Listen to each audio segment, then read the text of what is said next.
Ջեյմս Ուորլիքի հայտարարությունը հայ-ադրբեջանական հակամարտության հետ այնքան էլ կապ չունի, այն ընդամենը Հարավային Կովկասում Միացյալ Նահանգների դերակատարությունը ամրացնելու խնդիր է լուծում։ Այս համոզմանն է քաղաքագետ Հրանտ Մելիք Շահնազարյանը։ Քաղաքագետի դիտարկմամբ Միացյալ Նահանգները կոնկրետ քայլեր է ձեռնարկում աշխարհաքաղաքական հակամարտության հնարավոր վերսկսման դեպքում ճակատը լայնացնելու ուղղությամբ։ Կովկասը դիտարկվում է աշխարհաքաղաքական այն տարածքը, որտեղ փորձ է արվում չեզոքացնել Ռուսաստանի ունեցած մենաշնորհը։ Կարծում եմ, որ Ջեյմս Ուորլիքի հայտարարությունը ընդամենը ստարտն էր աշխարհաքաղաքական նոր մրցակցության մեր տարածաշրջանում։ Դա քիչ է կապված զուտ հայ-ադրբեջանական հակամարտության հետ, ուղղակի սա այն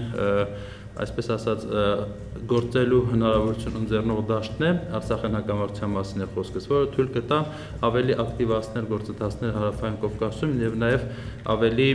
զգալի դարձնել Միացյալ Նահանգների ներկայությունը մեր տարածաշրջանում։ Քաղաքագետ Լևոն Շիրինյանի դիտարկմամբ Միացյալ Նահանգները ձախողվեցին Ուկրաինայում եւ վերջնականապես դեմքը չկորցնելու համար կարիք ունեն երկրորդ ճակատի։ Ամենահարմարն այս դեպքում Հարավային Կովկասն է։ Ուորլիքի ծրագիրը, որ ինքը անվանում է խաղաղության ծրագիր, ես անվանեմ պատերազմի ծրագիր։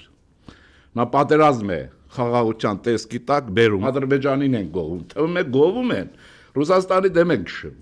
Եթե չեն հասկանալու, ուրեմն այդ խաղաղությունը պետք է պարտադրվի այդ ժողովրդին, որը մինչև այսօր իր ինքնությունն է որոշում, թուրք է, պարսիկ է, ինչ է։ Լևոն Շիրինյանն ընդգծում է Ռուսաստանն ամեն ինչ անելու է դիրքերը պահելու համար, իսկ Հարավային Կովկասում խաղաղություն ու կայունություն պահպանելու գործում Հայաստանը նրա անփոխարինելի դաշնակիցն է։ Սյուզան Չիչակյան, Նարեկ Եղիազարյան, ժամլրատվական։